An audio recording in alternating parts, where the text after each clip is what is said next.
Pai, o teu servo aqui já orou nessa noite, mas Pai, diante da hora tão solene, diante do momento tão solene, nós dependemos mais de Ti, Senhor. Clamamos mais uma vez. Esteja, Senhor, com a Tua palavra. Abençoe a Tua igreja. E agora aqui representando várias igrejas, para que nós possamos absorver aqui, Senhor, conselhos proféticos e levar para outros lugares. Amém. Que o Teu Santo Espírito seja em nossa vida. Abençoe o Teu povo aqui, abençoe a Tua igreja.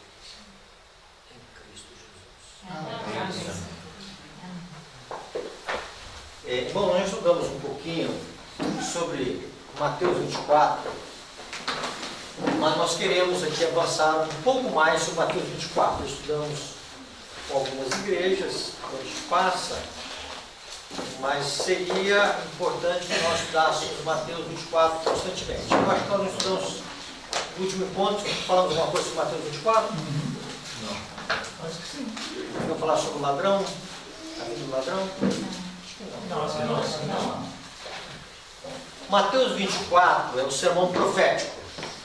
É um sermão que Jesus ele fala para os seus. Não é um sermão para fora. Se você pegar bem, Mateus 24, 3, Jesus está em particular falando para os apóstolos.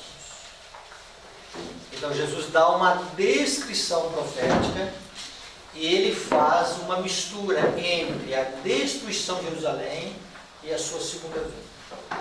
E nós conseguimos visualizar então, dentro de Mateus 24, desde a destruição de Jerusalém no ano 70 até os nossos dias e consequentemente até o final. Então é um sermão que ele tem assim um aspecto para nós estudarmos, quem sabe, nos detalhes, umas 2 ou 3 horas, só o sermão do capítulo 24. Mas nós queremos nesta noite aqui, ver um sinal que deve marcar o povo de Deus. Se nós perguntarmos aqui o sinal do povo de Deus, todo mundo vai dizer aqui de maneira correta que é o sábado. Mas dentro desse conceito do povo de Deus que professa a verdade, tem um sinal que está distinguindo o povo de Deus na reta final. E que vai marcar o povo na reta final. Então, abra a palavra de Deus no livro de Mateus, capítulo 24, onde nós veremos, não no início, mas na parte final, Jesus mencionando algumas coisas que são descritas a partir do verso 32. Aprendei, pois, a parábola da figueira, quando já os seus ramos se renovam e as folhas brotam. Sabeis que está próximo o verão. Então, Jesus vai trabalhar sempre criando para nós a possibilidade de nós sabermos a sua vinda em termos de aproximação. Então, foi concedido para nós, dentro da nossa inteligência e dentro do conhecimento que Deus nos dá, temos uma evidência e uma certeza da aproximação da vinda de Cristo. Isso não foi oculto para nós. Então Jesus vai dizer como assim acontece na natureza, no verso 33, assim também vós, quando verdes todas essas coisas, sabeis que está próximo às portas. Então esse é o conceito que Jesus diz para nós acerca de nós sabermos da aproximação da sua vida. Mas Jesus agora vai dizer de alguma coisa que está oculto para nós. Está no verso 36. Mas a respeito daquele dia e hora ninguém sabe, nem os anjos dos céus, nem o Filho, senão o Pai. E aí Jesus agora vai acrescentar uma outra coisa. Então Jesus agora ele vai falar de alguma coisa que não foi permitido para nós, ou que nós não temos a possibilidade de saber nem o dia e nem a hora, nem os anjos. Certamente Jesus estava aqui falando da sua esfera, onde ele estava aqui, no seu aspecto aqui na Terra. No que eu creio, certamente quase todos nós cremos, hoje Jesus sabe a exatidão da sua vida. E quando nós olhamos esse conceito para nós, de que uma coisa está oculta e uma outra coisa está revelada, o que está revelado para nós? Né? É nós lermos os sinais e dentro dos sinais nós entendermos que Jesus está muito próximo, está às portas. Amém. Essa é a visão que nós vamos ter. Mas Jesus vai dizer, olha, o oculto é, ninguém sabe o dia e nem a hora. E aí Jesus vai mencionar agora a questão dos dias de Noé, no verso 37. Pois assim como foi no dia de Noé, também será a vinda do Filho do Homem. Porquanto, nos dias anteriores ao dilúvio, comiam e bebiam, casavam e davam-se em casamento até o dia em que Noé entrou na arca. Jesus menciona aqui um fato muito interessante. Um fato inesperado e também um fato oculto. Oculto no sentido de que os antediluvianos eles não prestaram atenção nesse detalhe. A entrada de Noé na arca. Ali foi um momento decisivo e ali foi o fechamento da porta da graça para os antediluvianos. E quando nós olhamos o texto de Gênesis, vai dizer lá que assim que Noé entrou na arca, a porta fechou após si. Essa expressão quer dizer que ele entra e assim que ele entra, a porta fecha. E certamente um anjo do céu, segundo o patriarca dos profetas, vai fechar essa porta. Ali é o fechamento da porta da graça para aquele povo. É isso que Jesus gostaria que nós entendêssemos aqui nessa questão. Um fato que passou desapercebido, que passou oculto para os habitantes daquela época, e Jesus então agora continua dizendo no verso 39. E não perceberam, senão quando veio o dilúvio e o levou a todos. Assim será também a vida do Filho do Homem. Vamos dizer aqui para nós, irmãos, quando Jesus estiver voltando aos novos céus, não será uma surpresa para nenhum adventista, mesmo que não esteja preparado. Diante dos acontecimentos finais, não saberá um dia nem a hora, mas os acontecimentos dos últimos dias vão ser acontecimentos que ninguém vai poder negar a evidência da volta de Cristo. Pragas caindo, ventos soltos, como já estudamos em outros temas, serão momentos aflitivos, momentos de angústia, momentos de desespero, momentos de pedindo socorro até os ímpios. Mas o que Jesus quer que nós tenhamos em vista aqui é algo que ocorre de uma maneira inesperada. E Jesus continua dizendo no verso 40. Então, quer dizer, Jesus está continuando uma linha de raciocínio com essa palavra então. 2 estarão no campo, um será tomado e deixado o outro.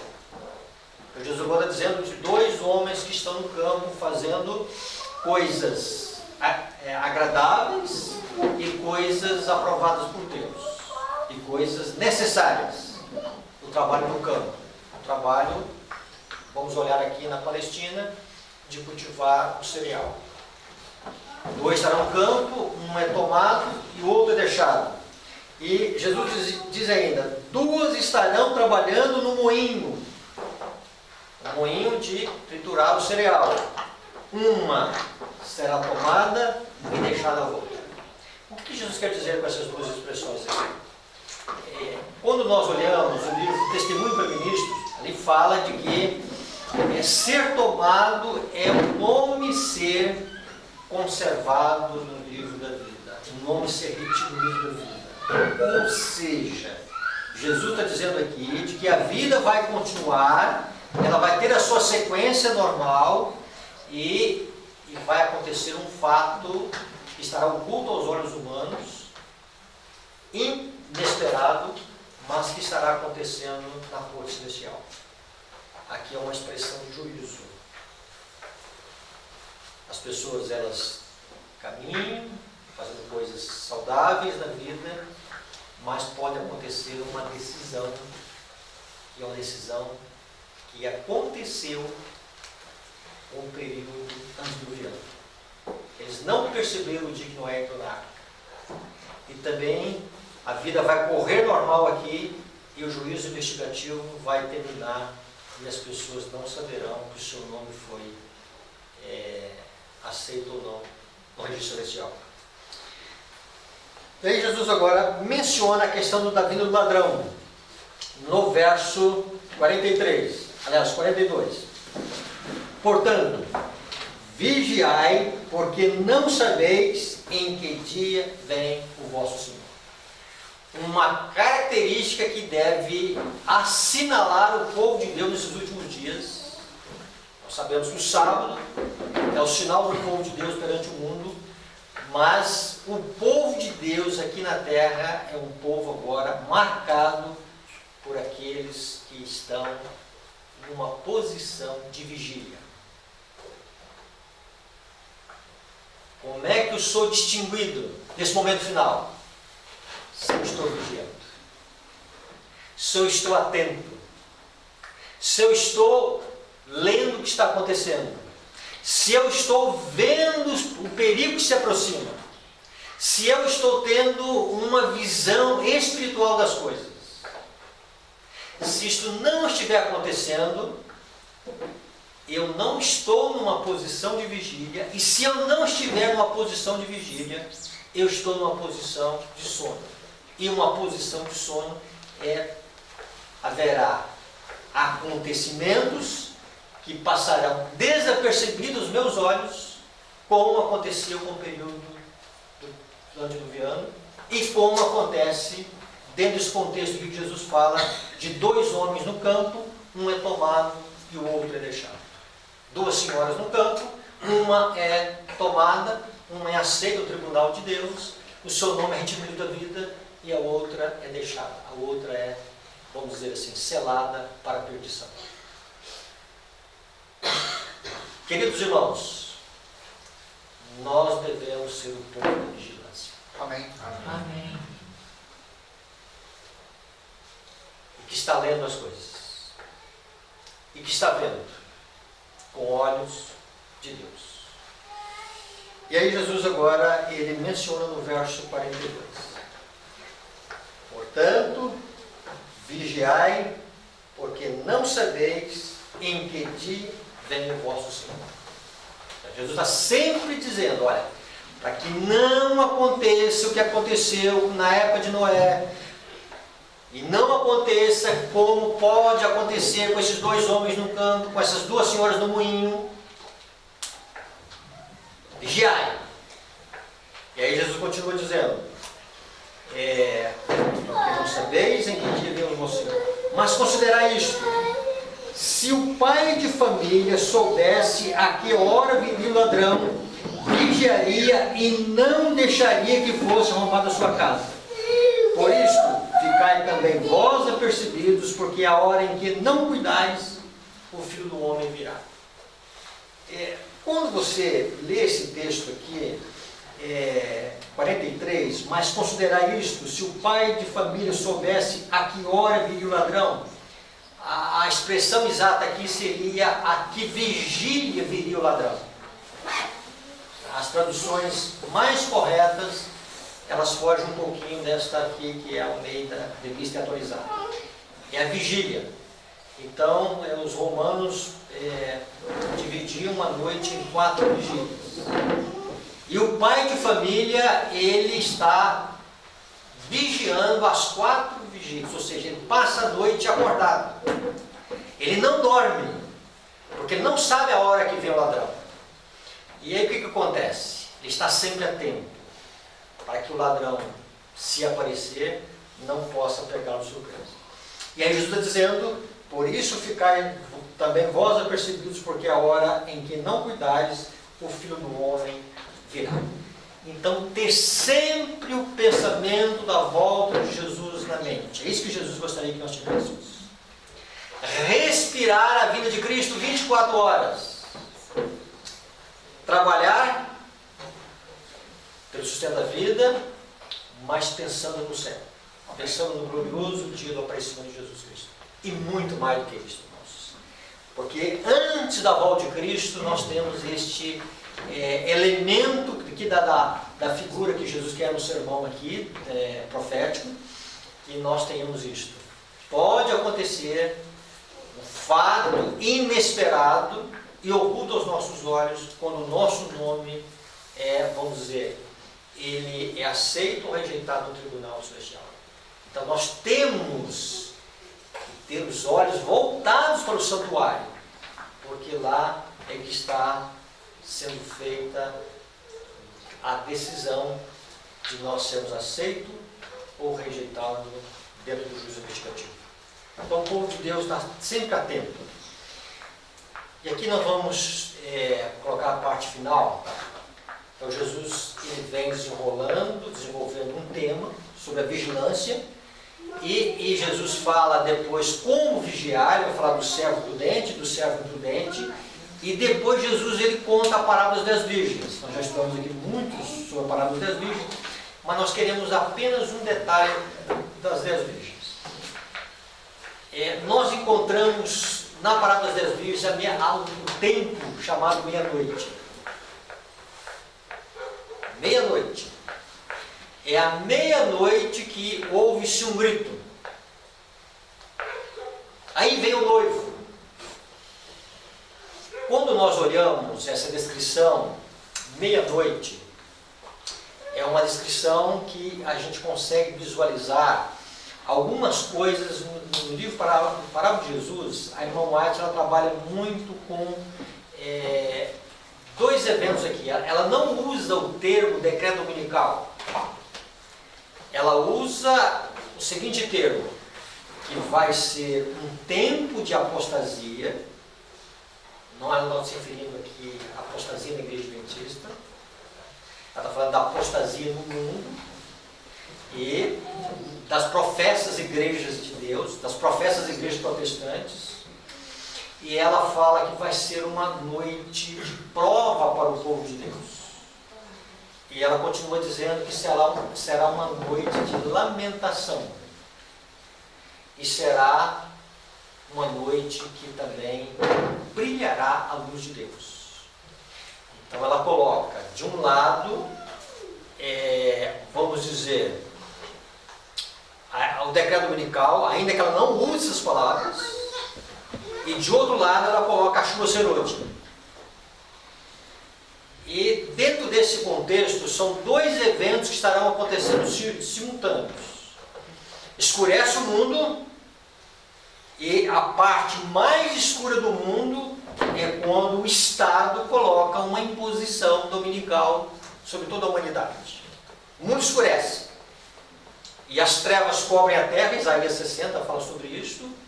E nessas trevas, esse manto que cobre sobre a terra, Deus fará então brilhar a sua luz. Então vamos colocar aqui em evidência esses dois eventos.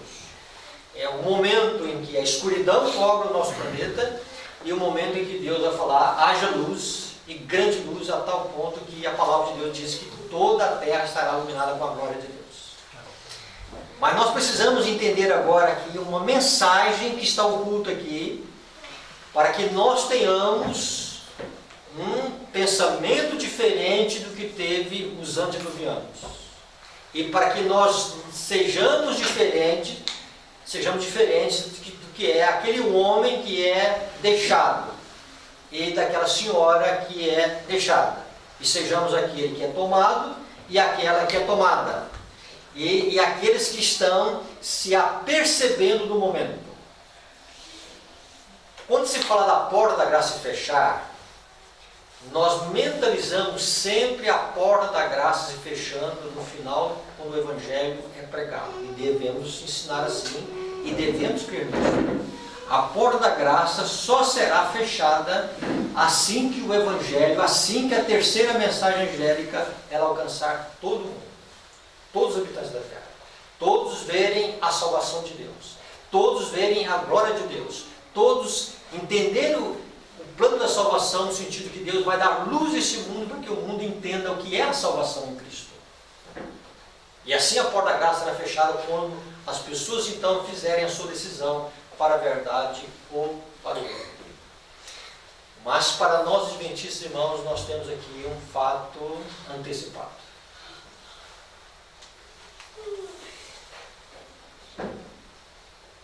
Quando Pedro fala, ali em Atos 3, a partir do verso 19, e ele vai dizer, vocês conhecem bem o texto de cor?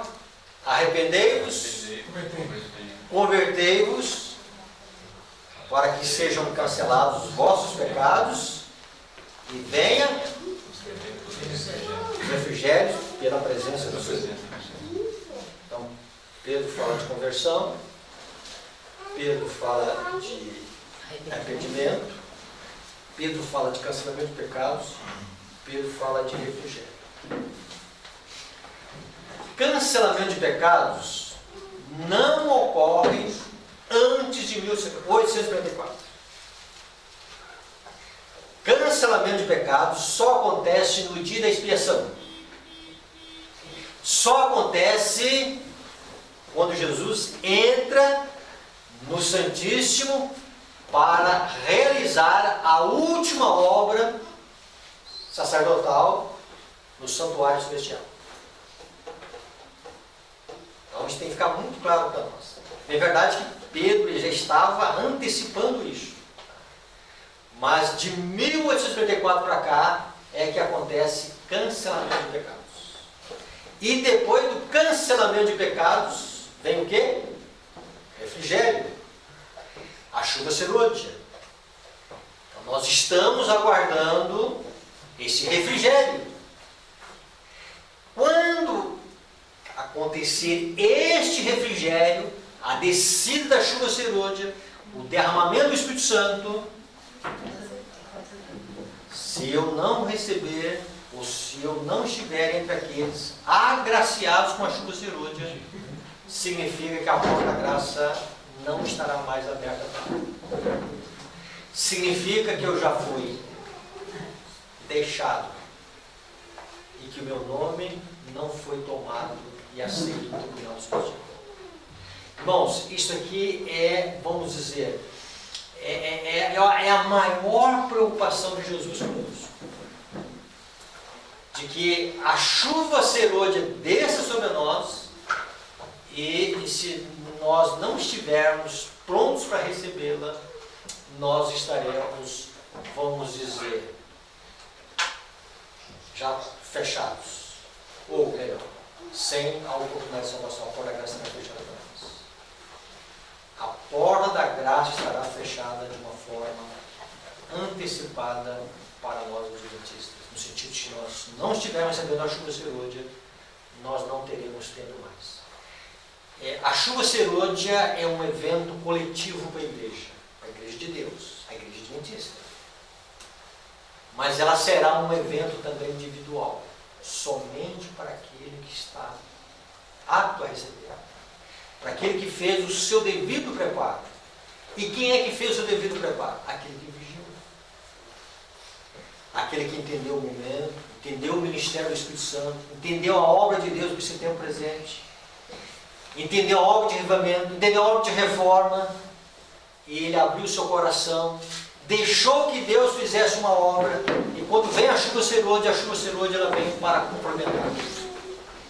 Então está aqui a vinda do ladrão. Para o povo adventista é o momento em que o nome é tomado no céu, e esse nome pode ser aceito ou rejeitado.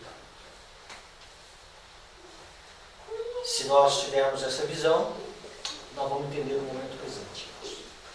E aqui nós queremos terminar com os irmãos e repetir algumas coisas que nós falamos no último ponto. Todo este desfecho que nós estamos vendo nos últimos dias, e o que nós mais estamos vendo nos últimos dias? O Estado dominando a consciência das pessoas. Isso para nós é a maior manifestação de que o caminho está sendo aberto para a imposição da econômica. E nós fomos surpreendidos nessa semana, num encontro, foi lá em Roma, e onde as principais lideranças, não de igrejas, mas de religiões do mundo inteiro, se reúnem para tomar ali posições, e essas posições em torno de defender o nosso planeta. Aparentemente uma coisa muito saudável. Então o que nós encontramos? Dentro disso aí, nós encontramos o quê? Nós encontramos, e dentro do livro Grande Conflito, a serva do Senhor vai dizer que o decreto dominical ele vem em cima de um pedido popular das igrejas. Tudo está sendo posturado, feito aos nossos olhos, para que nós tenhamos, vamos dizer, alguns desfechos muito em breve. E qual que é o perigo para nós, irmãos?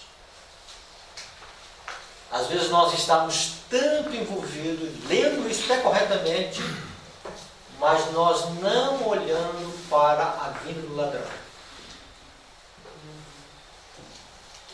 Não olhando de que nós temos uma causa ainda impendençada. Vamos dizer, o termo judicial, tendência, né? Ainda uma causa que nós dependemos dessa graça de Cristo ainda. E os nossos olhos não voltaram para o Pai. E nós não estivemos nesse período de vigilância. Então, vamos sair daqui nesse final de semana, olhando sempre, irmãos, que ainda existe um tempo de graça para nós. Ainda existe um santuário aberto, ainda existe o Espírito Santo trabalhando na nossa vida, ainda existe Deus fazendo apelo conosco, ainda existe Deus nos chamando a um avivamento, a uma reforma, ainda Deus nos chamando a uma consagração de vida, ainda Deus nos chamando a uma decisão ao lado de Deus, para que quando as coisas agora começarem a acontecer, que sejam um pouquinho antecipadas ou um pouquinho além do que a gente imagina, nós não tenhamos nenhuma surpresa, porque nós estamos em vigilância. Nós estamos como as virgens prudentes. Nós estamos nos despertando. Nós estamos entendendo o momento. E este momento é um momento muito solene. Do mês de agosto para cá, muita coisa já acelerou no nosso mundo. A profecia está andando a passos rápidos. A coisa não está parada. Quando nós olhamos o dom profético, pelo menos em 2 ocasiões eu vi uma expressão muito significativa. E uma delas, a serva do Senhor vai dizer que a mensagem do terceiro anjo, ou o terceiro anjo, está levando um povo cada vez mais para cima. Estão lembrados dessa frase? Nós mencionamos aqui. E ela diz o seguinte: a cada passo serão provados. Daqui para frente, o povo de Deus vai encontrar uma prova atrás da outra. Interessante essa expressão que ela usa. Ela não usou expressões assim porque ela quis. O Espírito Santo foi dando direção a essas frases. A cada passo. Passo é uma evidência de que há um andamento. A profecia, ela anda, mas tem um povo andando também dentro da profecia. A vigilância faz isso. Então, à medida em que o fim vai chegando, à medida em que as circunstâncias vão se tornar desfavoráveis para nós, em todos os sentidos, nós não podemos perder de vista que tem um povo dando passos. Se nós estivermos parados, nós estamos na sonolência. E podemos cair no mesmo erro dos antediluvianos. E podemos cair no erro do pai de família, se não vigiasse. E também daqueles dois senhores. E também ou uma daquelas senhoras. Ela ainda vai dizer que quando surge o decreto dominical, é hora de fugir das grandes cidades. E ela diz assim: passo preparatório para sair das pequenas vilas e ir para os lugares mais desertos, retirados, né? Isolados aí do nosso mundo, né? Novamente ela usa a expressão passo. Irmãos, o mundo aí fora está dando alguns passos. Eles não sabem ler. Alguns estão deixando os grandes centros. Muitos. Não tem religião, mas chegaram ao seguinte: não tem jeito de viver aqui mais. E o povo de Deus começa a dar passos. Passos. O povo de Deus não pode ficar parado. Se nós não estivermos dando passos, nós estamos parados, estamos dormindo. E se nós estivermos dormindo, irmãos, poderemos ser surpreendidos com o ladrão à noite. Que o poder de Deus nos ajude a enxergar cada dia. E nós precisamos tomar algumas decisões na vida. Não sei que decisões você vai tomar, mas não saia nesse final de semana sem tomar decisões com Deus. Amém. Amém. Amém. Se há alguma coisa que tem que fazer, uma faxina na vida, alguma mudança brusca na vida, não, tá? O Espírito Santo vai trabalhar, mas ore a Deus por isso. Deus está chamando o seu povo para entrar num estado de vigilância 24 horas. E um povo que vigia é um povo que anda, é um povo que dá passos em direção a Deus. Queridos irmãos, agora eu gostaria de abrir o coração com vocês aqui. Tem muita coisa que, assim, ao fazer uma leitura dos últimos dias, eu disse assim: não é bem assim. Vou ter que dizer para mim que a coisa não é bem assim. Tá? Mas Deus colocou no meu coração aqui, chegou a hora. Amém. Amém. Uma grande crise está pela frente. Está à vista já. Real. E aí eu estou dizendo: Senhor, vou ter que tomar decisões. E vão ser decisões cortantes. Mas que Jesus vai estar ao nosso lado. Amém. Nós não precisamos ter medo do futuro. O que nós precisamos neste momento é ter medo de não entregar a vida a Cristo. Não é para ninguém sair daqui desesperado, cabelo em pé. É o seguinte: vou entregar minha vida para Jesus. Amém. Amém. Vai ventar forte? Vai. Vou ter que andar em cima do mar? Os tubarões. A dor do parto vai apertar. A dor do parto vai apertar? Vai. Tá? Mas Jesus está no comando. Aleluia. O poder de Cristo é maior. A graça de Cristo é maior. A ação de Deus é sempre maior. E por que o decreto dominical está muito próximo, irmãos? E do último encontro para cá, eu nunca vi essa igreja falar tanto a chuva sem luz. Eu nunca vi a igreja entender tanto a chuva serôdia. Eu nunca vi tantos líderes nossos, quer assalariados, obreiros, como membros de igreja, dizendo, é agora. É agora. E que nós possamos ser esses homens e mulheres jovens, Amém. que vão estar orando pelo derramamento da chuva serôdia. Mas eu não entendo, pastor. Vamos começar a orar para entender. Vamos começar a entender o ministério do Espírito Santo. E vamos pedir a Deus que o Espírito Santo ele comece a conduzir a vida. Avancemos, irmãos. É a ordem de Deus. Cresçamos. É a ordem de Deus. Santifiquemos. É a ordem divina. Busquemos cada dia mais o Senhor Jesus. Busquemos sua justiça. Busquemos o poder que está à nossa posição.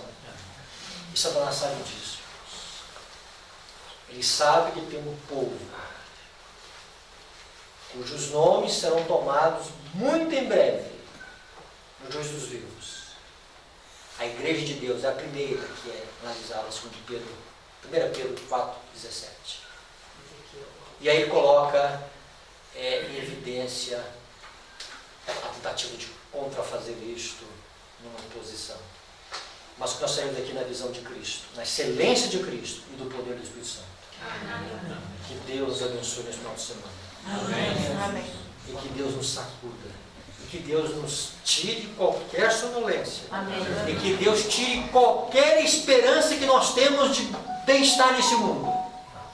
Mas que nós olhemos a volta de Cristo como uma única solução para os dilemas deste mundo e os nossos dilemas pessoais. Amém. Amém? Amém. Bondoso Pai, que o Teu Santo e Bom Espírito, Ele esteja abençoando a Tua igreja. Ele esteja abençoando o Teu povo. Ele esteja abençoando cada coração que veio aqui. Pai, que nós possamos ter alguns temores. Um deles, não ter, Senhor, nossa vida entregue a Ti, Senhor. Pai, que o Teu Santo Espírito seja o grande agente, Senhor, provocando em nós um arrependimento genuíno, uma reforma de vida genuína, Senhor. Uma mudança de vida, Senhor. Pai, ajude-nos para que nós estejamos dando passos, Senhor. Passos em direção ao Teu propósito.